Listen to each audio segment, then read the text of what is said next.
Greetings and welcome to Solving the World's Problems. I am your host with my co-host. What the fuck happened while we were gone? Wow, that got so weird so fast. So anyway, I am Roman with my co-host John, our other co-host Steven, and our guest this week, Matt, the Unbearable 73. So distracting. That's a very big hat, John.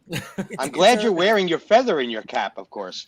It's spooky season. Everything seemed fine when we went into the countdown this evening, and then it didn't. And that's fine. Well, maybe all that lighting he had burnt the neuron out or something. Yeah, that may. Oh, are you? Do you have your backlighting on? You're trying to block your halo. Is that what's going on?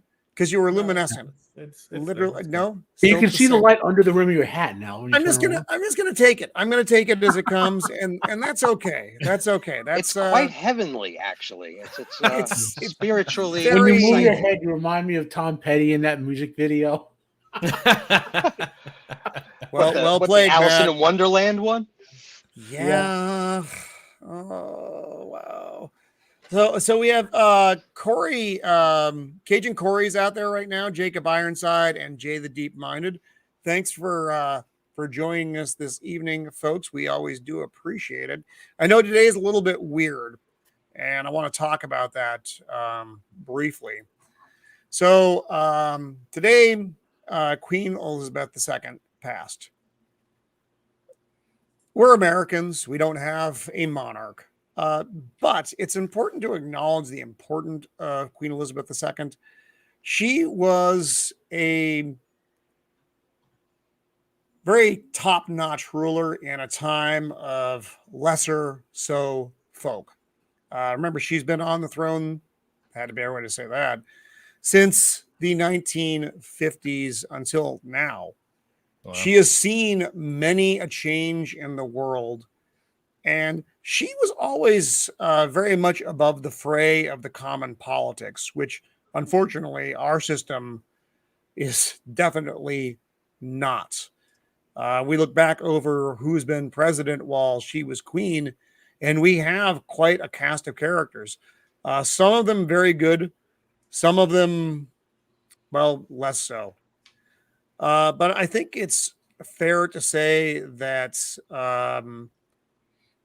the stars are a little less bright for her absence. And Godspeed, Queen Elizabeth. So now back to my random cast of characters. Today is also Star Trek Day. Indeed. Which actually is did you just get an Infinity Gauntlet? I don't know what you're talking about. All right, fair enough. It's hard for me to be mad. It's just so strange. I can't even get my head around it. Well, he is a metallurgist, so he probably just made it this afternoon. At work. I am a master of the metallurgical arts. Maybe I shouldn't have started drinking as early as I did today. Yeah, because I could have sworn there was a large hat on his head a second ago, and now it's gone. Some sort of magic. Maybe he snapped it away. So, Reality Stone. So today's live stream, for those of you that are with us or will be viewing this later, which seems to be the majority of you, is going to be a little more loose. Didn't have a hard topic this week, couldn't really settle into something. And today that would have been, I think, largely a waste anyway. So we're just going to look at a lot of things that are kind of going on in the world. Oh, thank you, John, for doing that, because I am not paying attention because I'm not. You keep talking. I'll check in on the chat here while you're talking. Perfect. So here in California, we have what I would call a hell on earth, less qualified government than that's many one way to states put it, have. Matt. So they want you to buy the electric car, but then you can't charge the electric car. And see, you want to say that was a joke, but it's actually not. That's what's going on in our state right now. So 3 of us are here. Matt has I don't know if it's fortune or misfortune, Matt, of being in the upper East Coast during this. I live in the People's Republic of New Jersey. So it's not dissimilar. Oh, Christ. What a thing to say. It starts here, it goes there. Governor Murphy gave us a gift last year. He gave permission for local municipalities to charge you for the rainwater that comes off of your roof. That is nice. Yeah. You that know, sounds very that's California. the gift that keeps on giving. Wow. The only good thing about if they did that in California, words in my head right now for this kind of stuff. The only saving grace of if they did that in California would be the fact that it hardly ever rains, so it wouldn't actually cost us that much. Yeah, yeah, he's not wrong. It costs more to implement than to receive. I don't even know when it rained last year. So California, stupid as it is implementing these energy policies. We don't have an energy grid in California. They've shut down our nuclear power plants because, you know, it's only the cleanest form of energy we fucking have in the fucking United States or on the planet, but that's fine. Yep. So shut that shit down. That's cool. And your wind and your solar are working out just swell. So unless you are like, I'll ask you all a trick question. What pollutes more, producing the annual output of solar panels in the U.S. or the combined total of nuclear power plants on the Earth? That's a funny question, You're thinking far too broadly. You're really using your brain. It's so insulting to us Americans that you're using your brain so much. And I find a lot of irony in the fact that I won't say the name of the company because it's a big, well-known, reputable company, but the company that I work for right now, we literally build parts and engines and things for power plants, things that generate power and electricity, oil rigs, all sorts of other things. So much so that when the great power outage of 2011 happened, the company that I currently work for, their shop had full power. All their machines were on, their lights were on, everything. And it's right in downtown San Diego. So, I mean, people in the condos and apartments and everything around were probably like, what the hell? How come these guys have power? It's like, because we have a big badass backup power generator, because that's literally what we build. And yet, in the state of California, working for the company that I work for, we're still having all these warnings and all these emergencies, and the thing is, rolling blackouts are unavoidable and inevitable, and don't charge your electric vehicles, we just told everyone to get. And I'm like, I literally work for a company that builds these things, and yet we're shipping them everywhere else except here. Don't you talk logic to me, John. This is the thing that I understand. I hate the state so much. I hate it here. The voters, clearly, the majority of voters out there want this because they keep voting for it. Actually, Matt, you're making assumptions that I don't think are true. What I think is that the voter base, and yes, I'm talking to you, voter base, is stupid and doesn't know what it's voting for. It's voting for a letter that is next to a candidate, and it doesn't care what that means. It doesn't care about the repercussions. They obviously like to be poor. They like to be hot. They like to have their elderly die. They like to have their handicapped, put in homes that are incapable of actually caring for them, because that's what you're voting for every time you do this shit. You don't want your kids properly schooled because you keep voting for that. But they're just voting for their student loans to be paid off. That's been proven that people who vote for left-leaning stuff tend not to vote based on intelligence, but rather on emotions and personal emotions. Yes, emotions. I have none of those. I am clearly a fucking Vulcan. So Representative Massey, who I am a huge fan of, from Kentucky. So 38.9% of electric cars in the United States are in California, which cannot power them. Representative Massey is an MIT graduate. He has the brain the size of a fucking truck. He took a Tesla battery, and he turned it into a rechargeable power system and set up solar on his house, he is completely off the grid. He is self-powered. Most of us don't have the ability to do that. And this is a guy who's on our side. He's like, yeah, I do this like because I know how and I can. But most people can't do this stuff. You know, can the greasy haired one, could he do that on his own? Huh.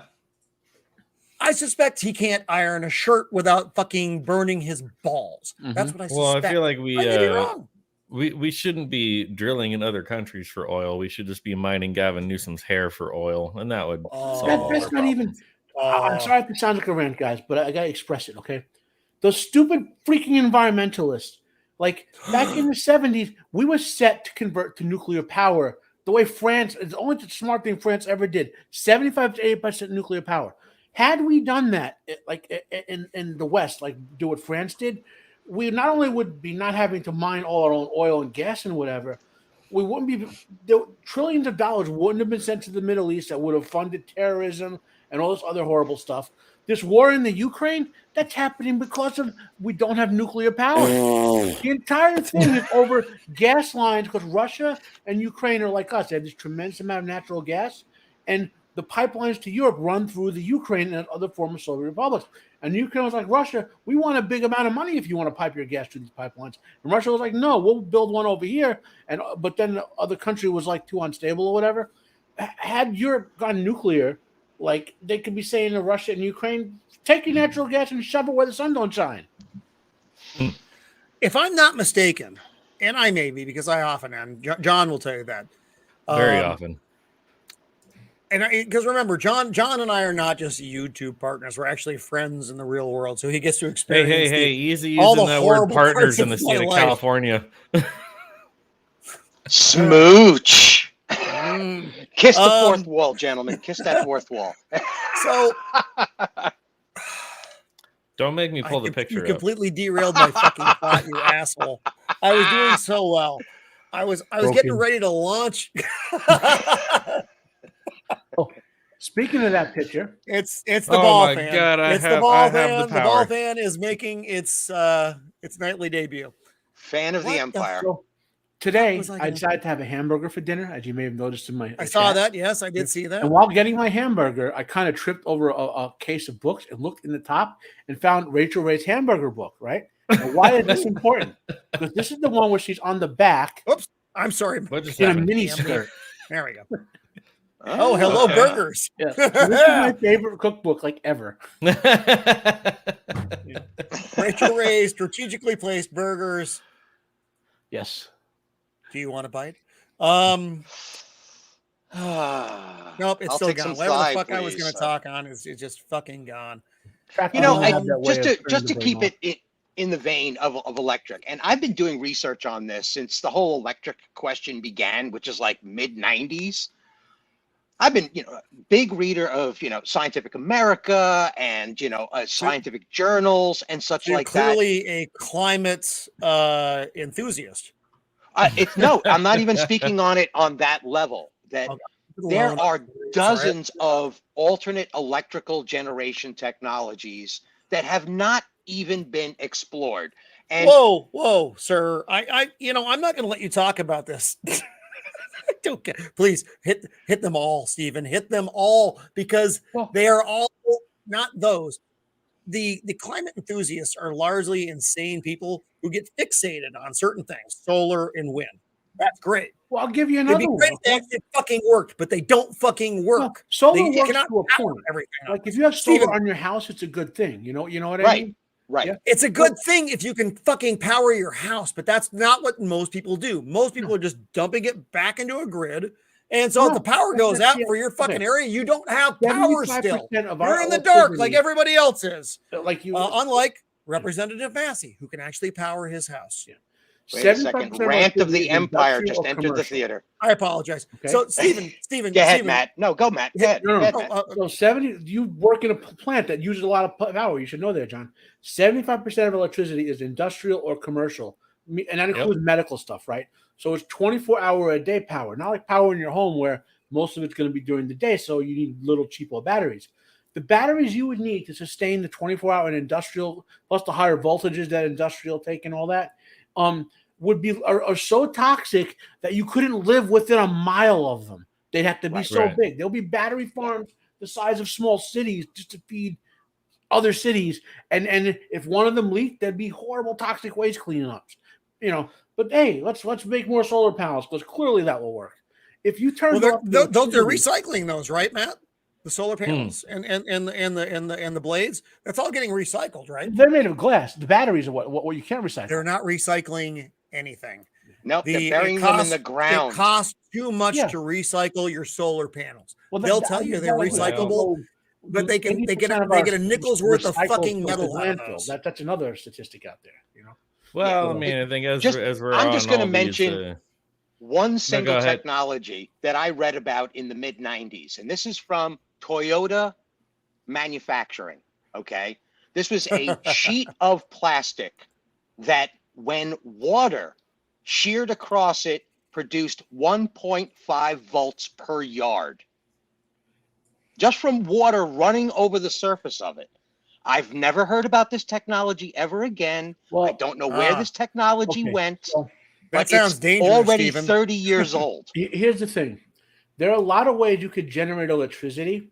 The problem is you have to use less power to generate it than it does to make it. So, for example, let's say you take a sheet of plastic, like say this, and you want to do that, and there's a principle you can do that. You have to generate power to get the water over it, generate power to capture it, so to speak. And anytime they come up with those sort of technologies, they seem great, but then they need a breakthrough to figure out how to use less power, like nuclear fusion. They just finally figured out over the last 5 years how to use less power to produce the fusion reaction than you get from it, where they don't know how to do nuclear fusion for 45 or 50 years. So that's a key with a lot of there's another technology where if you put it's called a toroidal generator, you put it in the ocean and it goes down like 100 feet and water comes in the top and the tides make it go down. The problem is to keep it still takes more power to get the power out of it, so a lot of it's a weird balance. I totally get it. And we're not exactly clear about these high voltages, how to store them, how to transmit them. There's all sorts of conducting problems. But if you're looking from the green agenda standpoint, and I'm not, nuclear power is your cleanest form of energy. You want to go to zero carbon output? No, please let me send you dollars so I can buy my carbon offsets, so I can fucking wash my clothes and turn my lights on and not live like I'm in a fucking cave in the goddamn 16th century. It's fine. It's good. So they had candles. Candles had produced carbon. In an effort to transition here, I'd say with all of our all right. Oh, hold on, no. I got something good here. And all of our conspiracy theories here, and we're talking about clean energy and what our state should actually do, while the 3 out of the 4 of us all live in the same state. This is how every fucking New Jersey. This is how everyone else sees us. So good. One of the greatest rants in cinema history. That pretty much sums it up. And high five to you, John. I said that almost word for word at the same time. Congratulations, my friend. Awesome. Well played. I want to bring you guys to the understanding. If you've ever seen me post one of my number 47 tweets, where I bring attention to the number 47 in a tweet, that is one of my number 47 tweets right there. He predicts the future will be a 47-year-old virgin. That is uncanny. I don't know why that number is there. It's a little fucking horrifying is what it is. So there, Blair to Blair is saying that Demolition Man was a warning, and I can't tell you how many times I can't tell you how many times in recent years that I've said, I'm like, holy shit, like we're like Demolition Man is coming true. Well, Demolition Man was satire on those trends back then. So it was supposed to be, But satire bemes reality. That's the problem with satire. The Babylon Bee used to be satire. Now it's reality. The Onion can't even now it's where I get all my news. How ironic is it that we have this issue about the U.S. southern border, and the winner of the food prize in the Demolition Man universe is Taco Bell. How ironic is that? I mean, that to me is like teetering on the edge of prophetic. You know, I've had a lot to drink today. Taco Bell actually sounds really good. But let's transition, because otherwise we're all going to jail after this broadcast. That's right. So, let's bring up the money. Ripaverse. So let's bring up the Ripaverse. So we haven't talked about this in a couple weeks, but mother 3.5 fucking million. Ripa is killing it, man. He's got $3.5 million with 17 days to go. Remember, he gave himself $100,000 at the end of this thing as the goal. And I think he probably knew that was aiming very low, just because, you know, you do that kind of shit. But fuck, he is doing so well. And I'm genuinely excited to get this product, because I'm looking forward to reading the story. I bought a comic and I bought a hat. So I'm actually excited about this. So I've got another transition story here, which is actually not really out of the same vein. Ripa is what people want. We've talked about this a couple times on this stream, things that people actually like, because there's so much out there that we don't like. Hang on. I'm sorry. I'm trying to get things to come. There we go. So the Labor Day box office was a little bit weird. You had Top Gun is number 1. And then Spider-Man came in number 3 behind Bullet Train, which I still haven't seen, but I hear is actually quite good. So Spider-Man got re-released with the more fun version, which is basically all the deleted scenes. It's the DVD or Blu-ray, you know, deleted scenes version on the big what screen. What are these old formats you're referring to? / Disney wants more money version. Yeah.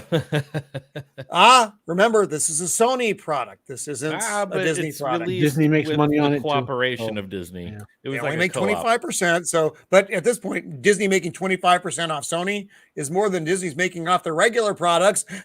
Hey! Fuck off, Disney, which I'm allowed to say. I can actually say that. So that was part of it. The other part was a little bit more weird, and I found this fascinating. As a product of the 70s, Jaws was re-released in theaters on IMAX. Oh. And it 3D, actually in a 3D format, by the way. And it actually made a lot of money. It made $1.2 million. This is a movie that came out when I was a child. And of course, I still can't swim in oceans, lakes, ponds, pools, jacuzzis, bathtubs, or wander through large puddles because of it. But the movie made such an impact that But if this came out when you were a child, how old is it? Because you're 111 years old. Shut the fuck up, John. Shut the fuck up. Nearly fucking 50 years later. Oh man, I miss you guys. I needed my Monday fix. God, you guys have been out of the circuit for too long. I apologize. That was a Larry Bud Nullin laugh there, Stephen. So, but fucking Jaws. Jaws is making money. Jaws made All right, more I money won't than play a the lot of clip. the movies that are getting released right now made. That tells you something about. Oops, sorry about that. Oh, those are my notes. Don't read my Story notes. about that.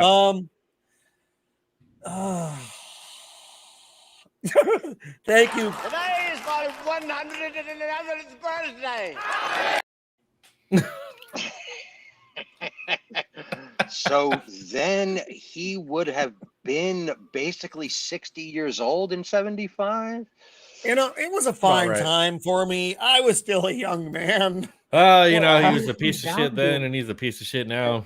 So I'm gonna He's a good actually friend.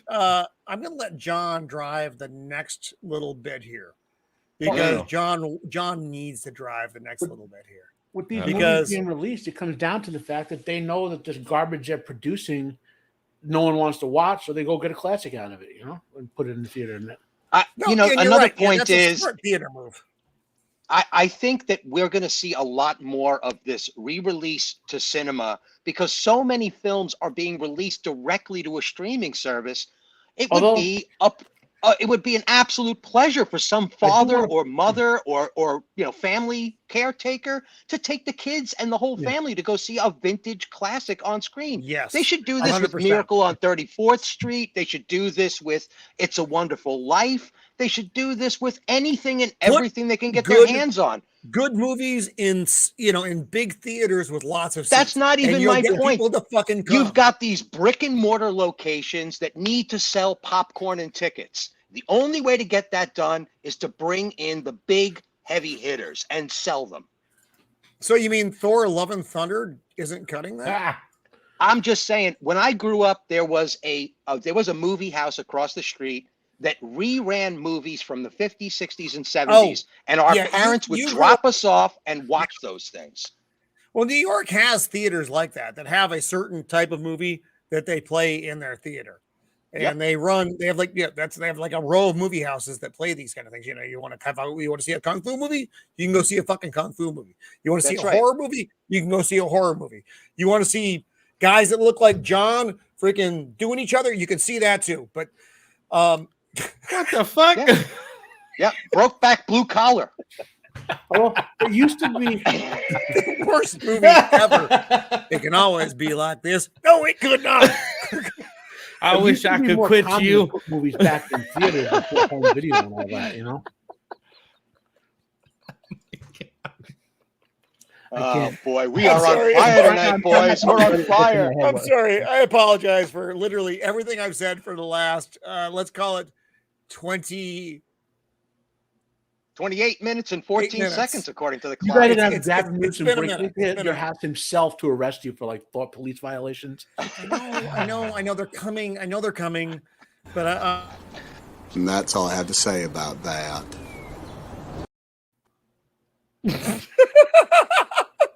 And now back to our scheduled program. All right, so check this out. So the beloved Dropkick Murphys kind of drop kicked us in the junk this weekend over their show. John, you want to run with this one, and then we can all chime in on how we feel. And I want to follow up if your initial thoughts with where we are right now today on September 8th. Well, as it turns out, I actually have the video pulled up. If we want to just, I can. Oh yeah, that. Please. I'll drop this down. You pull it up. Because this is just charming. I understand. First of all, I love the girl's shirt. I'm your enemy. But before I start it, I understand. Okay. What the fuck? We're a punk band. We're anti-establishment. We're whatever. Okay, fine. You know what? I love both Flogging Molly and, to a lesser degree, Dropkick Murphys. I understand that them, first and foremost, being musicians, being in a band, and second of all, being in a punk band, they're going to lean more left, which I find really ironic on so many different levels, but we're not going to get into that at the moment.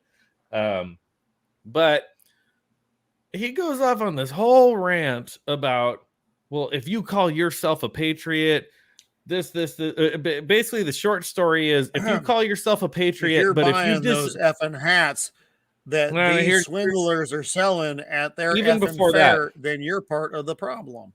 Even before that, here's basically what he says. He says, if you consider yourself a patriot and you disagree with anything that I have to say, I will fight you in the parking lot. And I said, okay, I got two things to say about this. First and foremost, one, you're the guy on stage with the microphone.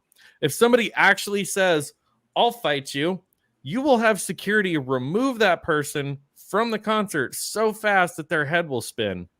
So you want to be Mr. Tough Guy? I'll fight you in the parking lot. No, you won't, you pudgy bastard.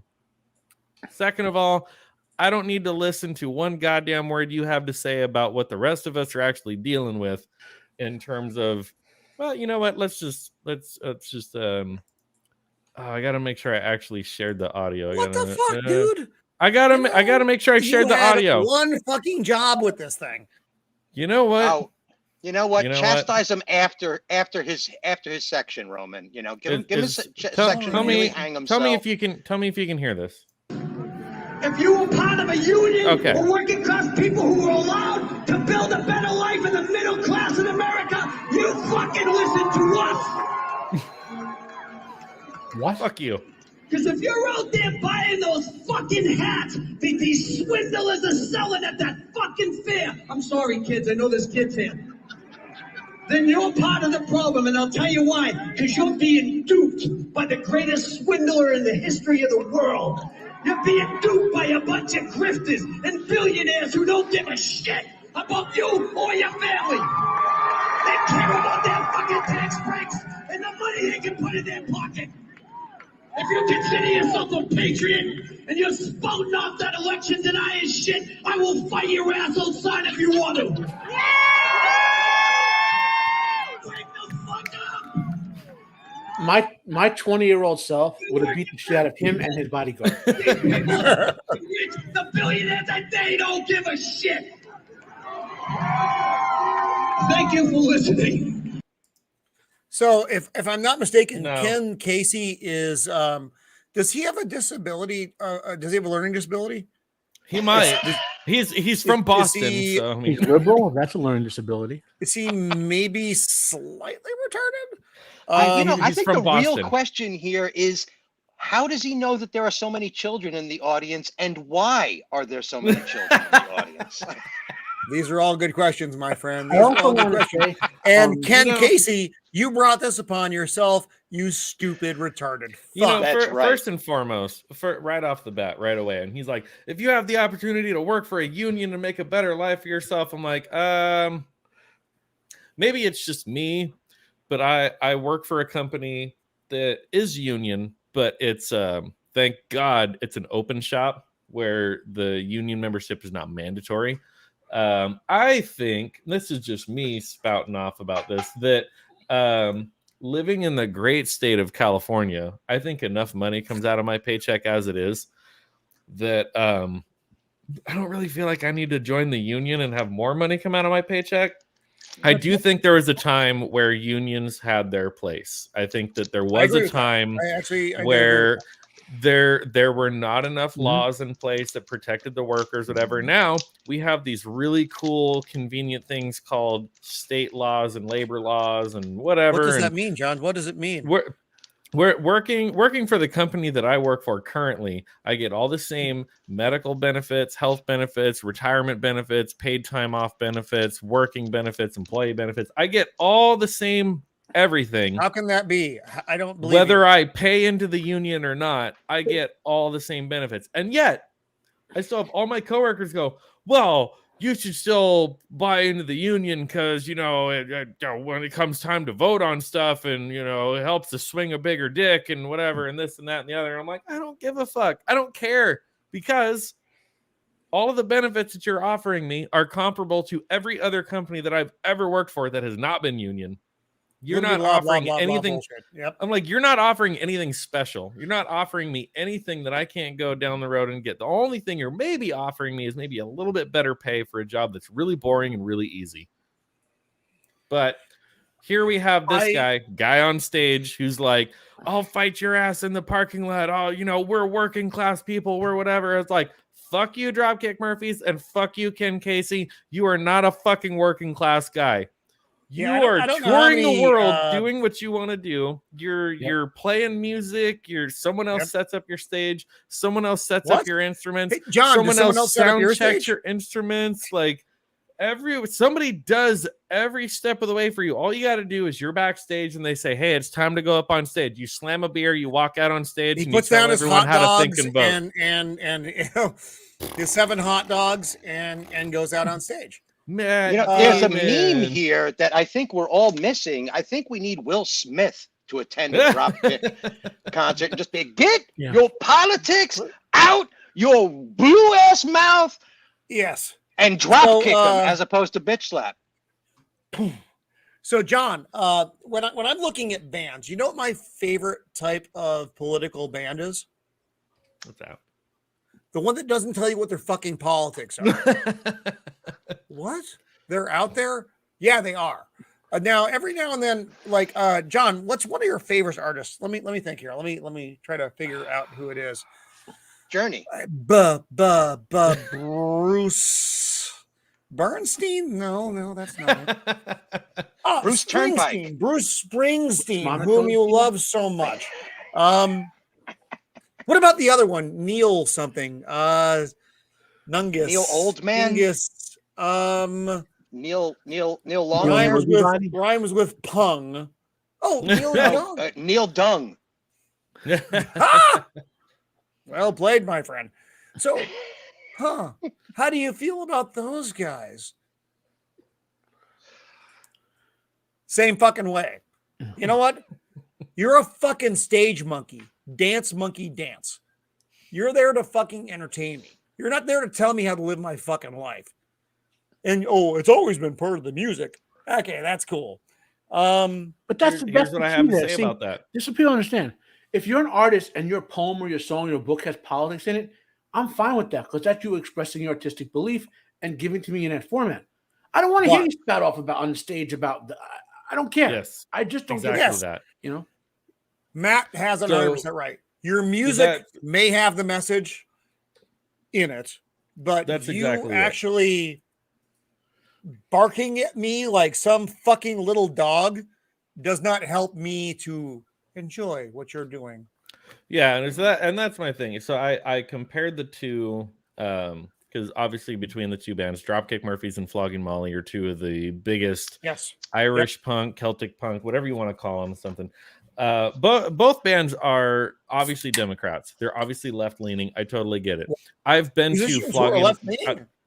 I've been to Flogging Molly concerts where on the front of their guitar amps they have the like Obama Hope posters, whatever. But here's the thing, though. Here's the thing.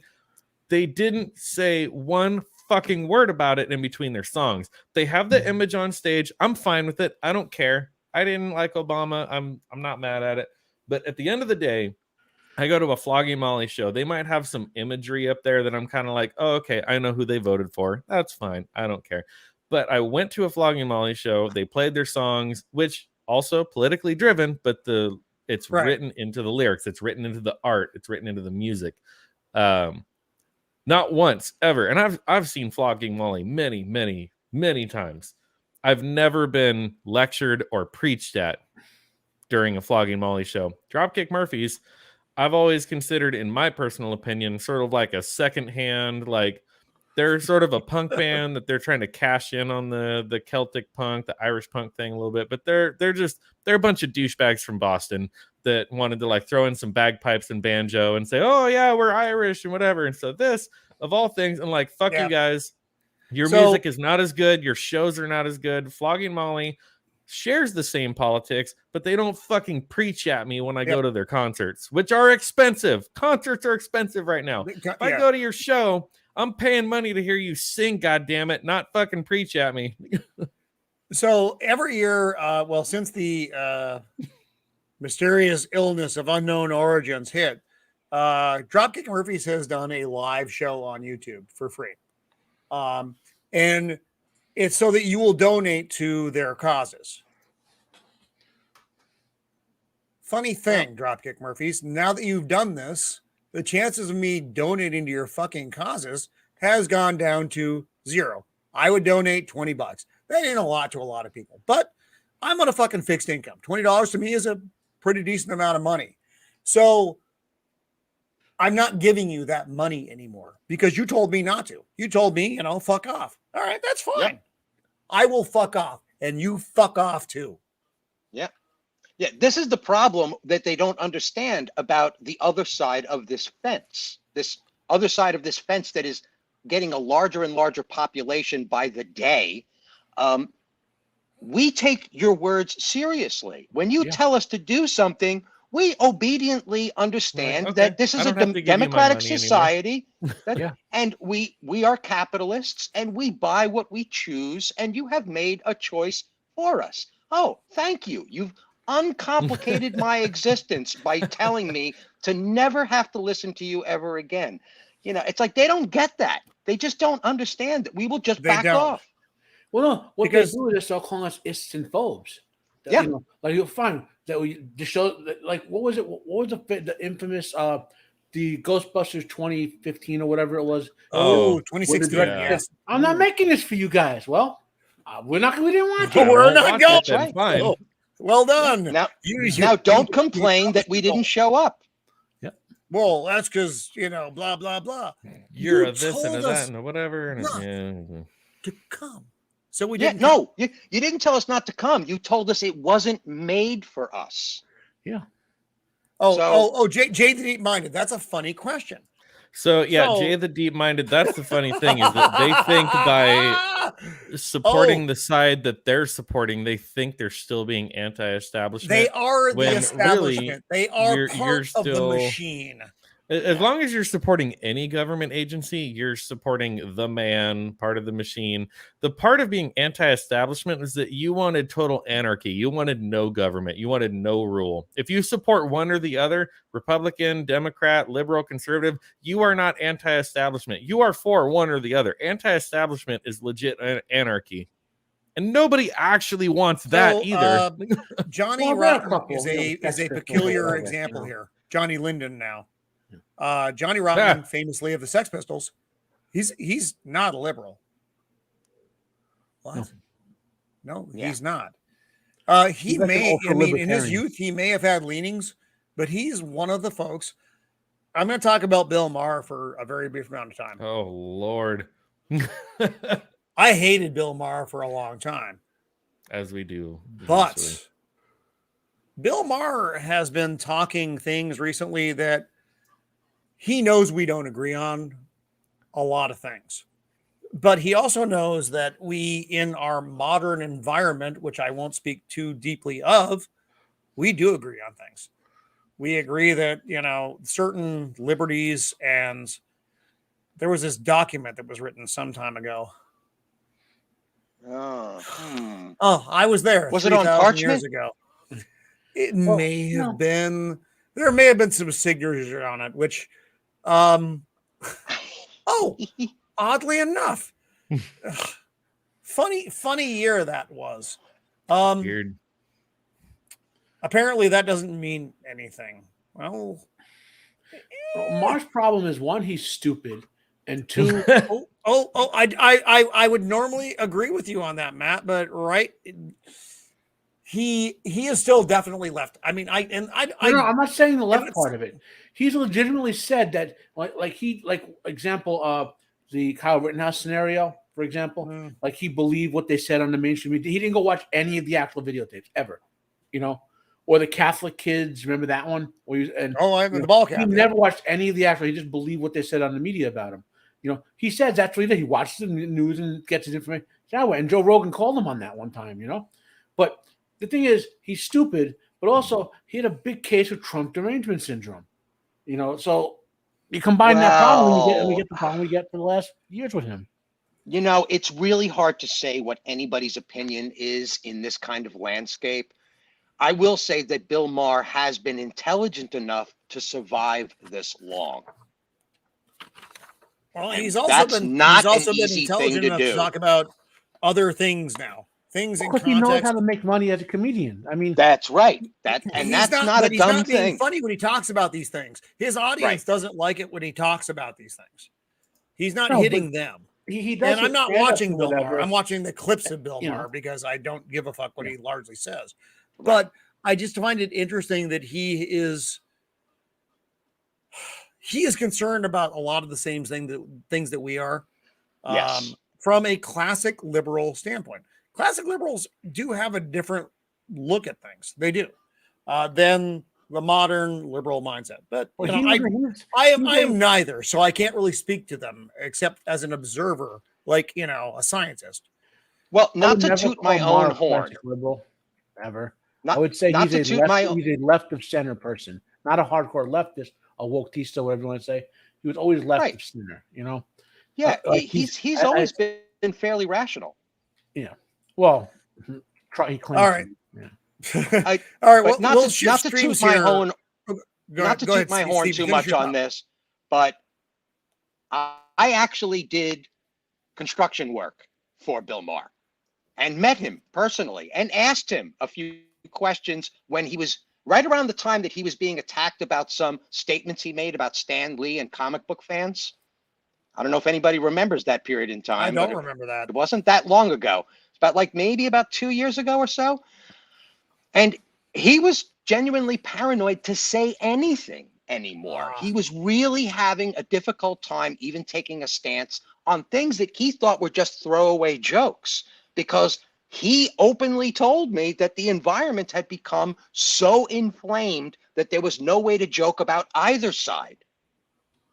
So he was intelligent enough to recognize that. I don't think that's actually true. There's a group of people you can make fun of and no one is going to call you on it.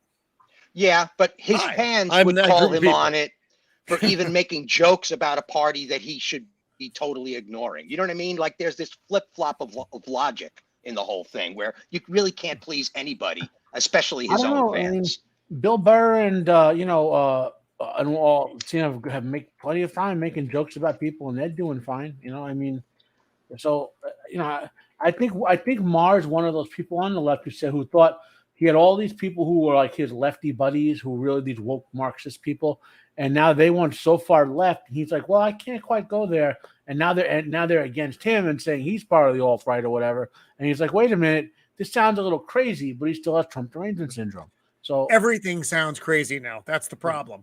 Yeah. And on that note, Matt, I'm gonna throw this up here and talk for like a second. Then I'm gonna throw it over to you because you have the bigger brain in the room on, I think, both of these topics. So we are going to talk about Rings of Power briefly and House of the Dragon and what they actually mean. So Rings costs about $715 million, and I think that's actually a very low estimate as to how much the series actually cost. Whereas House of the Dragon was significantly less to produce. One has a bigger audience than the other. That would be House of the Dragon. And I think there's a lot of reasons for that. I haven't watched Rings of Power. I've done this very specifically, not because Mrs. of the Empire told me not to, which is also a reason, but because I don't want to give the Death Star any more money than I already do for something that I know I'm not going to like. Mm-hmm. I went into House of the Dragon with great trepidation. I'm like, oh boy, I don't know how this is going to go.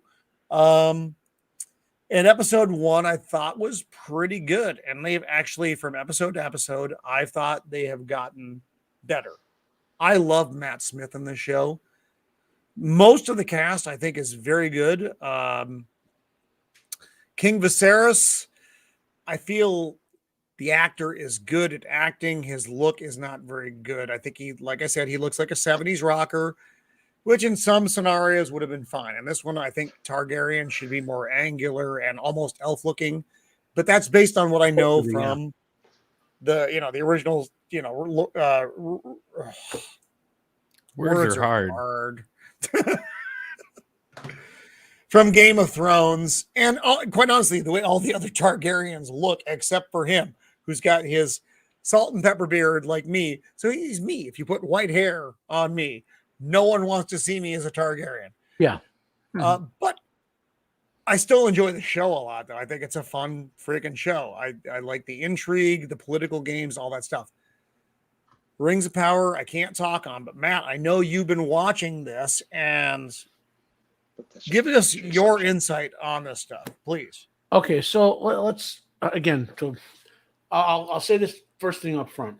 When I do my videos, I'm totally separating the deviances from the lore and whatnot for two reasons. One, they don't have rights to stuff, and two, I want to review the show for the show and not show that I'm just hating on it because of the disrespect to Tolkien that it is. Okay, so I'm putting that in the other video, the Rings of Power, Rings of Prime versus the Legendarium videos for each episode, right? So with regards to the actual show, given what they have the rights to and what they don't, the first 2 episodes are atrociously written and directed. Okay. Now here's the thing. I mean, I'm an amateur writer. I don't, but I'd like to, if I can get back into be a published, an actual author someday. But I've written stuff over the years. and I've been a dungeon master, a game master for games and whatever, role-playing games. So I've created stories. And when you're creating a story, the two things you never, ever want to do, one is something you put in the plot that if you edit it out has no effect. And the other thing is non-contextual exposition, okay? So, for example, the second one, all they do for 2 hours and 20 minutes, about 1 hour and 50 minutes is just them talking about things, explaining things to the audience out of any context as to what they're doing on the screen. For example, when the second episode, spoilers for those who haven't seen it yet, Elrond, who was introduced to Celebrimbor, who he should have known for hundreds of years, that's a bad writing thing, introduced him, and so introduced him to the dwarves, who Elrond in the show is the friends of, as opposed to lore where Celebrimbor is, right? So, and then they go to Celebrimbor's office, and Elrond picks up a hammer and goes, the hammer of Fëanor, and they talk about Fëanor and the Morgoth and the Silmarils. Not in any context are they doing that. Like they just explain the lore to the audience for 2 minutes. Like there was no, like had they done that scene, I wrote in my review, like let's say because what Celebrimbor's plan is to build a gigantic super forge to make the rings, right? So if they had been doing it, and Elrond goes, you'll need a vast army of people to do that, a lot of resources and special items and all that. And Celebrimbor says, yes, I have my grandfather's hammer, the hammer of Fëanor. Then explain what it is. That's in context. They could explain it. But and if they just did that once with that one little scene, yeah, okay, whatever. But that's every single scene. Is like Galadriel just goes on and on for 10 minutes of that without even saying anything, right? And so that's horrible, right?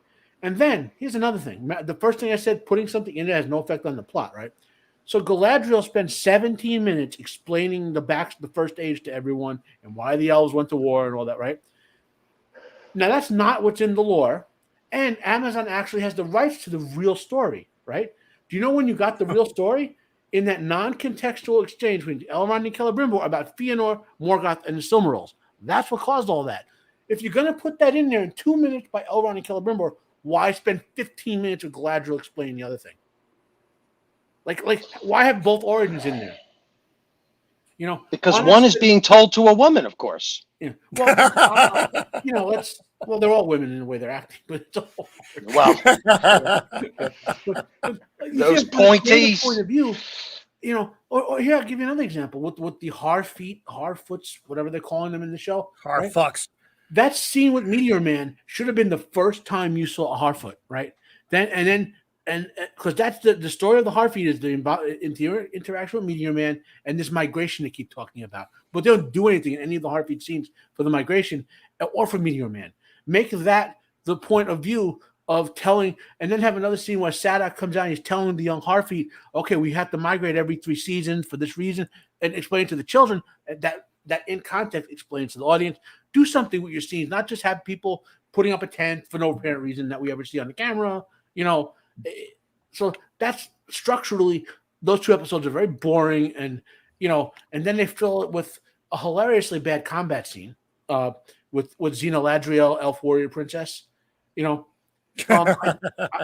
in my lore video, I read, and they have Amazon has access to this. It's in the appendices they paid for, how Galadriel actually fights. Okay, so in the War of the Ring, after Sauron died, right? After the ring was destroyed and he became a dispersed spirit, his forces started to lose.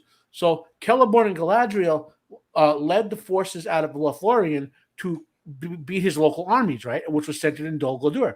So Celeborn defeats the armies and clears Dol Guldur. Then Galadriel walks up to it and just blows it apart with her mind. Just literally stares at it and just crumbles. And she really rips the underpinnings out of the ground, so you can't even tell it was ever there. Now, if they had done that scene with the real Galadriel, when the other guys were being tossed around by the ice troll, she would have looked at it and it would have froze in place and it would have stabbed it to death. That's how power works. She exerts her will on reality, and that's the real Galadriel, not this sham they're putting on the screen. You mean Galadriel? Fake Galadriel. I know I ranted a little bit there. No, that's exactly what I was expecting, man. That's exactly what I was hoping. They're spending $250 million on boring exposition with subpar acting. I mean, every time on things that didn't actually happen. Yeah, and then the dude who plays the one mildly interesting plot in the thing is the thing with the elves who are guarding the humans who are the descendants of the ones who followed Morgoth, which is weird because they're supposed to live way, way, way to the east. But anyway, so that's the one remotely interesting plot. Arondir has one. He does Nicolas Cage acting. He had one facial expression every single doesn't change. Hey, Roman, it's like how you feel about Ryan Gosling. Like he's engaging in a legendary romance, a rare elf-human romance, which is like there's like 3 of them in the canon.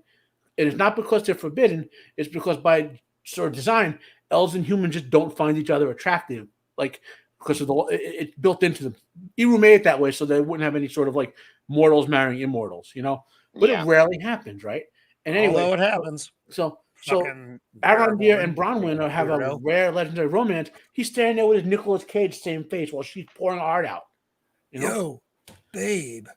So hey, Zax is in the chat. I want to say congratulations to Zax. Real quick, on his 8.5, almost 9,000. I mean, congratulations, brother. That's soon awesome. You'll be over 9,000. You have leaped like a rocket, and that's because people actually like what you're saying. Yeah, people don't just chime in and sub because I thought this guy was kind of cool. They like what you're saying, and congrats on almost 9,000. But that is good work. It's all the free beer he gives out from his Canadian factory, But contrast Rings of Prime with House of the Dragon, right? House of the Dragon. Now, I've read the books. Oh, wait. Rosie is saying over 9,000. Did we just get a big jump again? Motherfuck, Zax. Congratulations. Jesus. Hey. We've been on for a couple hours. I think we drove them to you. Zax, rocket in flight.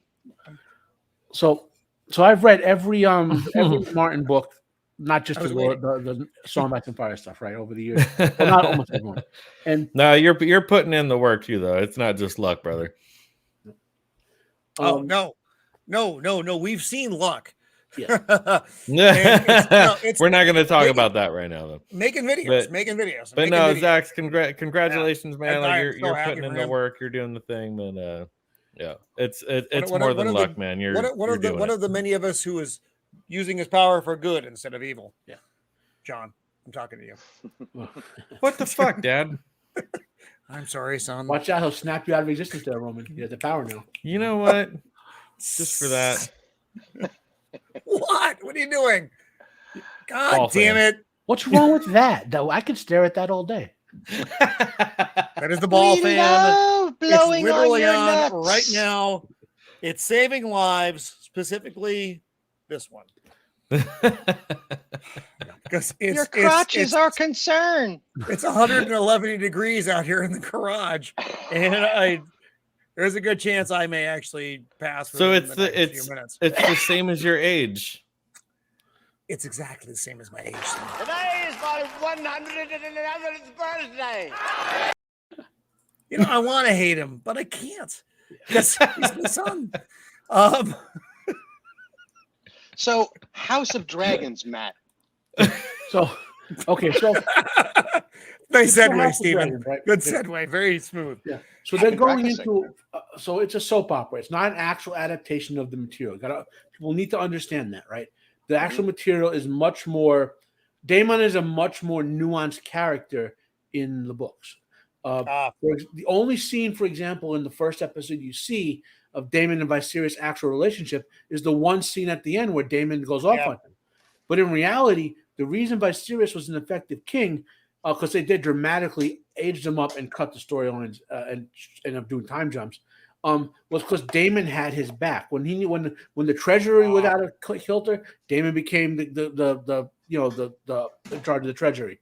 When the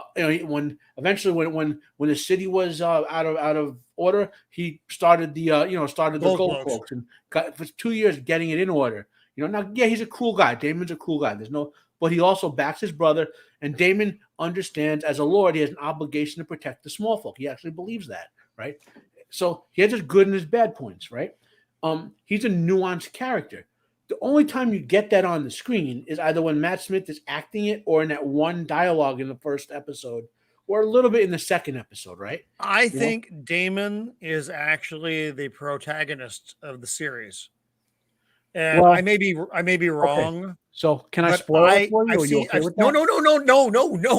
no wild spoilers from the guy who actually read the goddamn book. I've gotten through episode 3, and I'm not going to spoil that either. But episode 3 was so fucking good. It's the big battle between the forces of Viserys, Daemon, and the Crab Feeder, who I really like as a name. So I also enjoy crabs. but I'll put it in a perspective. Don't you fuck this up, Matt? You fuck this up. I'm coming to New Jersey. So, do you remember in the opening that Jaehaerys had the Great Council? You remember that? That to pick who his heir would be.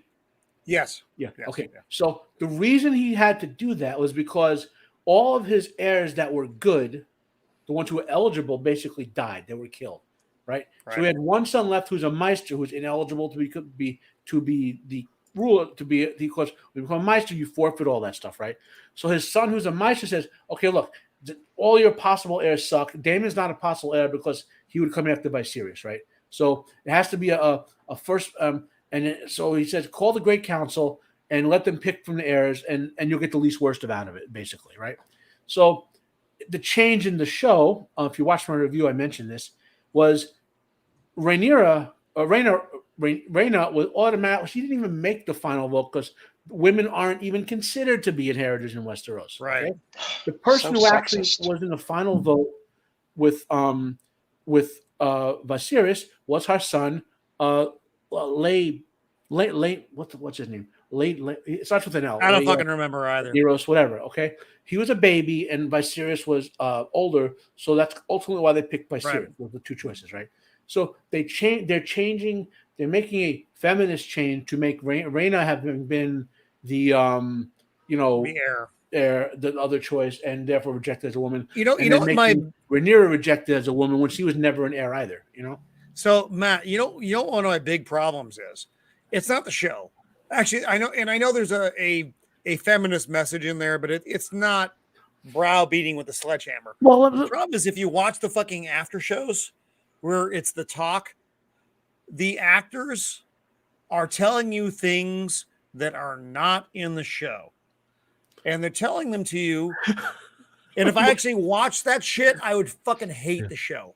I don't watch them. I've seen clips. I'm like, whoa, back the fuck off, Dragon Lady. Just let me watch the show and enjoy it for what it is. Because as soon as you start dumping your fucking social agenda on me, I'm going to hate the show. Because when I watch it, I'm going to see exactly what you're saying. And it's going to make me fucking hate your shit. So how about you let people actually enjoy your movies? That's why movies like Shang-Chi and the fucking 10 Rings and the Eternals didn't do well. You know what they didn't talk about? They didn't talk about the movie and why it was good. They talked about their agenda shit. And that's what you're doing in the post scenes of the dragon. I like the dragon. It's a fucking fun show.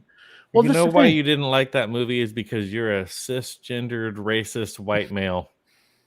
That's the thing. Says John off camera. In Martin's actual writing, right? In Martin's writing, he included the situation that was screwed up for women and accounted for that in the actual writing. If they did it the way Martin wrote it, it will be better than what they're doing. I'll give you. I accept that.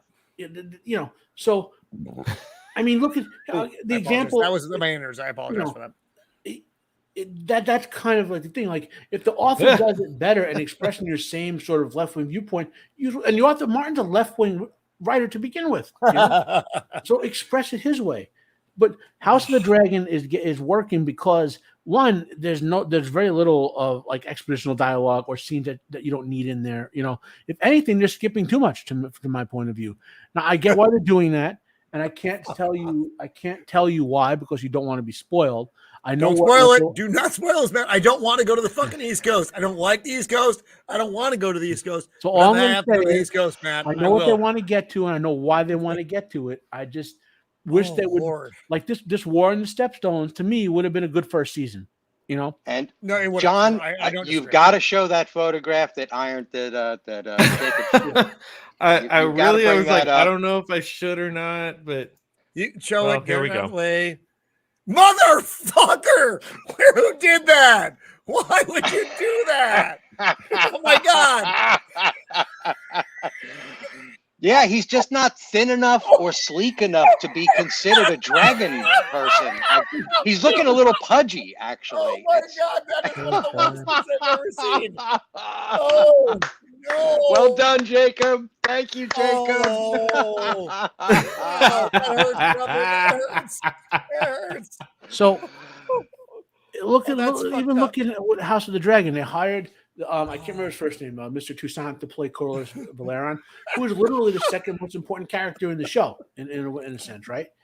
And they're not making him a black Valerian; they're just doing it. You know what I mean? They're He's just just having an actor Valerian. play a role. Yeah, and that's okay. I actually don't mind that. Yeah. Well, because they're not saying we're black Valerians, we're underprivileged or whatever. You No, know, he's they're just an Valerian. actor It's playing a role. Fine. In Rings of Power, they're not just having an actor play a role with most of these. They're actually creating like alternative colorings of these people who, by definition, are dead 1,000 years later, according to the lore. Like they're not there in Lord of the Rings. So, you know. Well, here's Stupid another hard example work. that makes it even worse, right? The actress who plays Disa, she's actually a pretty good actress. She's a stage actress. She has a good reputation. I don't know who that is. Her name is something No. Which visually, what character is that? She's the one who made those comments about they're changing Tolkien to be the like she was one. She's a black actress who made these comments about. Is that the making dwarf black lady? folk, whatever? Huh?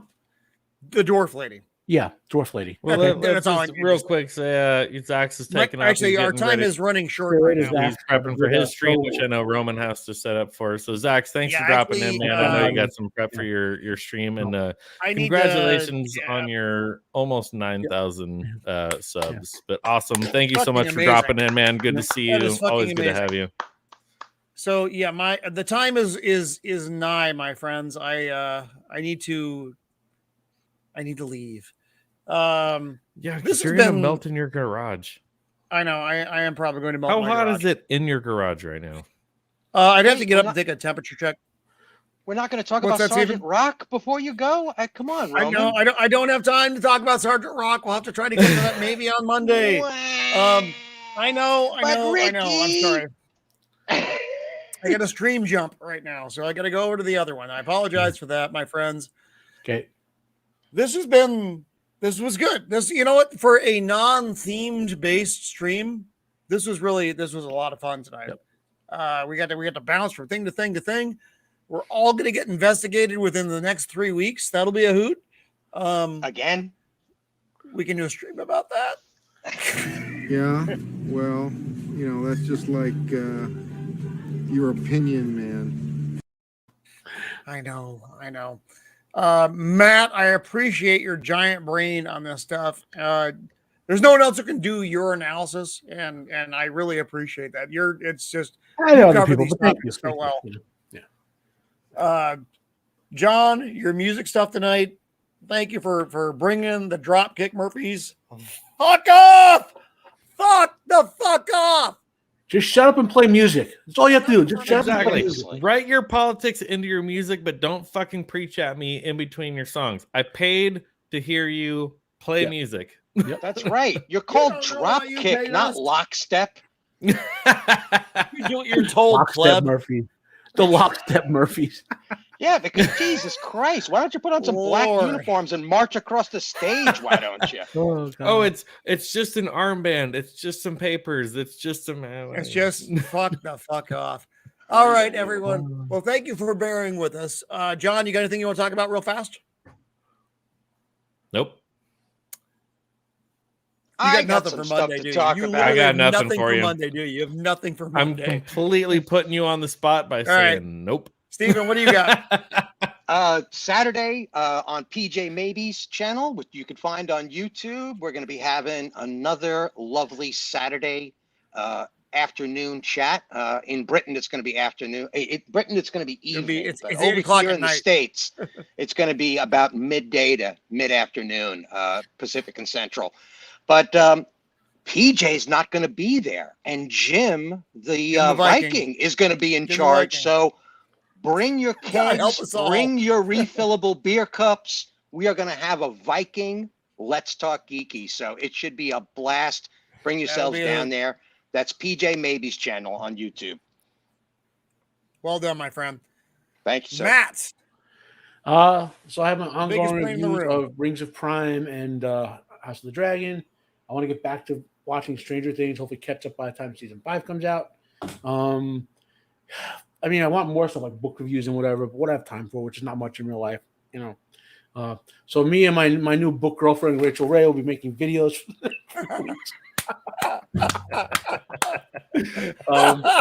You know, so we'll be making hamburger videos. Very well.